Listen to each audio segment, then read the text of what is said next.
These second-year players are 5 of the biggest reasons why the Cowboys are going to do something this year none of y'all think can happen. Dominate.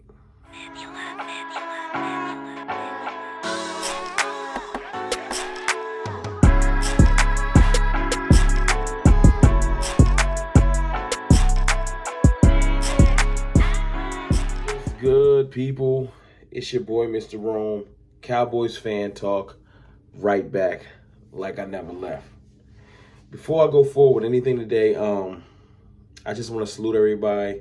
Happy Memorial Day. I just want to salute all the soldiers that have fought for our country, that have lost their lives for our country. Salute and respect. Seriously, from CFT, I appreciate y'all.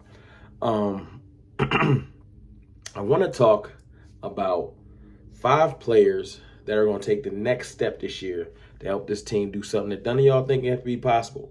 A lot of y'all think we about to take steps back because of players we lost. But these 5 players in different roles, all of them not starters, are about to do something that none of y'all see coming. But this happens every year. If you look in the thumbnail, I got Chauncey Goldston, I got Osa Odighizuwa, I got Kelvin Joseph, I got Jabril Cox, and of course, y'all see it's Micah Parsons. So the one player out the list, we can get him out the way. Y'all know how Micah Parsons can get down. 13 sacks his first year, 64 tackles, amazing amount of pressures, game-changing plays. And this was doing pass rushing on a part-time basis. This was still learning how to play linebacker at the NFL level. This was getting better in coverage. I watched him cover corners. I watched him drop into the flats. Play corner. I watched him drop into the flats. I watched his game elevate every week last year. So you already know that he's going to take the next step. Now, some players people are coming out saying defensive player of the year. I'll say this. I'm not going that far, but I'm not saying he can't accomplish that. Defensive rookie of the year is an honor you give to great players. He earned every bit of it. He's what everybody thought Chase Young was going to be. And then some. The ultimate chess piece, Micah Parsons. But y'all know that. You know what I'm saying? It's really about these 4 other players that are going to take next steps. You got Chauncey Goldston, who said he put on 20 pounds of muscle. Now, I know everybody's going to say, well, everybody puts on muscle in the offseason. Everybody's in the best shape of it. That's for the negative Nancies. That's for the people that just want to come here and hate. They mad that I'm positive. They mad that the stir of the Kool-Aid is talking again. And that's fine. Do your thing in the comments. I don't care. Chauncey Goldston last year showed that he's a versatile player, that he can bump inside, outside, that he's physical enough to play inside some, but he had to put on some weight so that his inside play can match his outside play. He said he hasn't lost any agility or any speed. I think that's amazing. I think that we need depth on the D-line. He won't start by no means, but he will come in and spell D-Law and do D-Law things. You know what I'm saying? As D-Law gets older, we're grooming Chauncey to be somebody like a D-Law. That's amazing. I think that's really amazing. Now, I don't know if he's as fast as D-Law, but he did show a couple flashes last year. Chauncey Goldston is not nobody to sleep on. You know what I'm saying? The other player that I'm super high on, the player that Osa Odighizuwa. They say that he seems to have slimmed down some, is what I'm hearing. Not like more toned, more ripped looking, still incredibly fast. And y'all know earlier in the season, like the first 10 games last year, he was flashing all over the place. Flashing all over the place. Multiple sacks, multiple pressures. He was everywhere. He was one of the rookies defenders that we knew we had on the team. I know he had a wrestling background and he was great with his hands and that he was a different 3 tech than we were probably expecting. But he came in and he was showing out. He was showing out that 3 tech position. And to me, and what you're hearing out of Cowboys Nation, he's going to be one of our starting D tackles this year. No question. It's not up in the air. Last year, it kind of happened by default because of injury. You know what I'm saying? With Neville. But right now, Osa Odighizuwa is one of the starting DTs. That leaves Neville as the other starting DT. But we'll talk about Neville Gallimore another day because he's one of our 3rd-year players that's stepping up that I think is going to be amazing. We'll talk about him another day. I think that Osa is going to come in and establish himself as a bona fide borderline Pro Bowl style player. Because y'all got to think about this, man.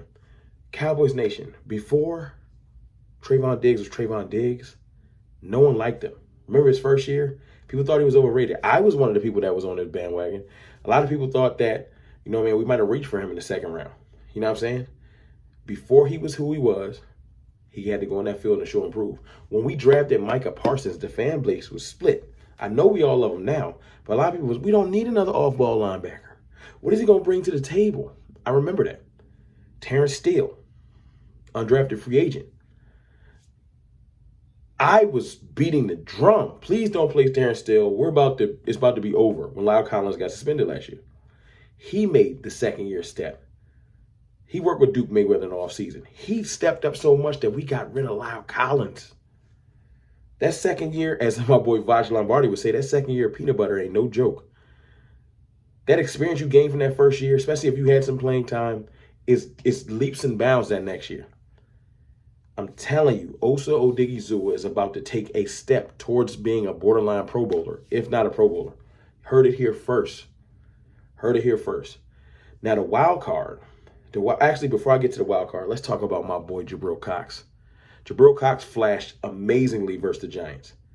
Gave Daniel Jones a concussion, just showing his speed and his play diagnosis that he can get to that. He took the amazing angle. He showed that he can make open field tackles. The things that people was worried about, he showed that he can do that. Unfortunately, he had a slight tear in his knee. Lost him for the year. Hoping that that's not a sign of injury-prone things to come. I think that Jabril will be healthy. I feel like Jabril's been able to train, get a little bit stronger, probably put on a little bit more weight. He can keep all of those skills that he brought over from LSU the year before. Remember, Jabril Cox's speciality was coverage. His coverage skills, they said that he can cover slots out of the nickel. Like, he's that good in the linebacker position. Like, that was his biggest attribute. We were worried about, can he make tackles? Will he be a willing tackler? Will he be physical enough? I feel like the doubt is gone. I saw him last year in the preseason. I saw him a little bit in the regular season. Jabril Cox, another player. I'm not going to go as far as what I said with Osa. I'm not saying he's going to be a Pro Bowler, but he will be a legitimate NFL starter this year. He will elevate over LVE to be our second best linebacker. You can book that. Until Damone Clark gets back, when it'll be all three of them, I'm telling you, Jabril Cox is the one player that linebacker core, we need to step up, and he will. I have no doubts that he will. Now, here to the wild card. Kelvin Joseph, Boss Man Fat. Remember, I was the head of the Kelvin Joseph Boss Man Fat fan club. Now, I guess I'm still the head of it, but it's a big question mark on Kelvin Joseph, man. The ability, if you go back and watch his snaps he took last year, later in the year, it's there. He would 100% make this secondary better. He might be able to allow Anthony Brown to bump back down into the slot, and then our secondary becomes even more crucial. Remember, we solidified the safety position with Curse and with Malik Hooker, Donovan Wilson, and Marquise Bell as the backups. We good at the safety position. Corner, we're good, but we could be great if Kelvin Joseph could take that next step. But there's two factors. It's not just on the field. On the field, I have no doubt that he's going to get better. But life stuff. Part of the reason why I feel like he'll play better this year is because his mind has to be right. But his life hangs in the balance. We don't know what's going to happen with him. He's not out of the woods criminal-wise with that case. And the league probably going to suspend him. So Kelvin Joseph is the biggest question mark. Will he be able to play this year and then we lose him for next year? We don't know. Can he play a little bit? And then I don't know. On the field, if I can just speak about on the field, Kelvin Joseph will take that next year step and be amazing. Let's just pray for, not that he can get on the field. Let's pray for that family. You know what I'm saying? And hope that when he gets on the field, he can take them steps that I think and know he can do. But I'm telling you, man, these second-year players, man, Micah Parsons, of course, Osa Odighizuwa, of course, Jabril Cox. Those are the top three. Chauncey Goldston will be a quality depth piece, and Kelvin Joseph is the biggest question mark. But our defense is already, people are saying that's our biggest strength on our team. I don't believe that. I feel like we're strong on both sides of the ball. But that defense in Dan Quinn's system, year 2, year 1 was just the taste.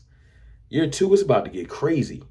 So y'all keep hyping up that dirty green team in the Northeast. We're going to stay under the radar. and get busy. Y'all let me know what y'all think in the comments about the second-year forgotten players and how their impact will make this team better. It's your boy, Mr. Rome, man. Y'all boy, enjoy the rest of y'all Memorial Day. Peace.